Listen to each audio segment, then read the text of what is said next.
serving in the U.S. military. Unlike the DREAM Act, it doesn't offer a pathway to citizenship.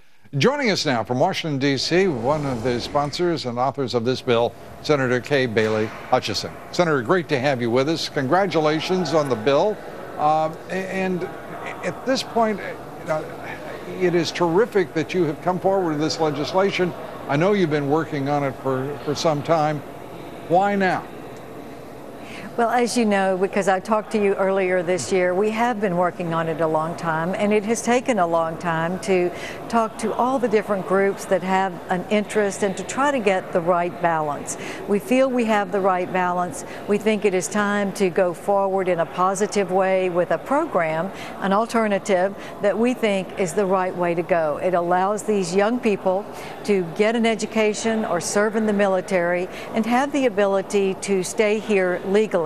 It doesn't put them in front of people who have already been here abiding by the law, waiting their turn, but it doesn't prohibit them from getting in line. And they can be here working legally while they are either applying for citizenship or a green card, or maybe they don't want to, and many of them don't. So they have those options. In going through your legislation and looking at a number of the elements, I could almost hear every Hispanic advocacy group in the country screaming because you disallow for those under this act applying for welfare, if we can just put it that way.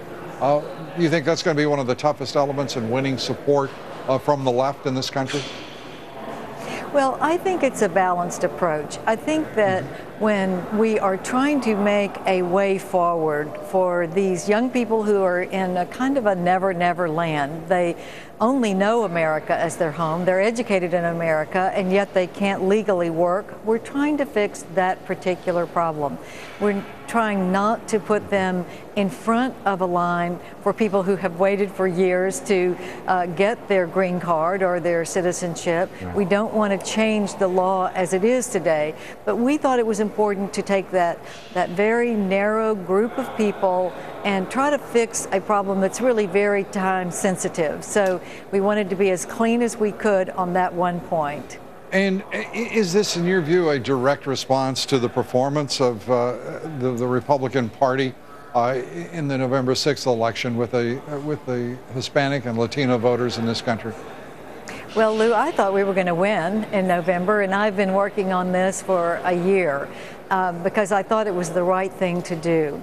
I have always received in the 40s of Hispanic votes in Texas, 44% in my last Senate election, and I thought it was the right thing to do. I have been talking to my advisory group of Hispanic Americans in Texas actually for 4 years about what we could do that would take these young people out of this really conundrum, because they want to work, but yet they can't really get a job. Their employers can't hire them because they don't have the legality. So I've worked on it a long time, and I think that now is the time, and I think now is a realization by a lot of people that maybe hadn't thought about it before, that we need to move forward, hopefully in a bipartisan way, and come to a balance with making sure that we give them a way clear, but also not putting them in front of people who have paid their dues and done the right thing.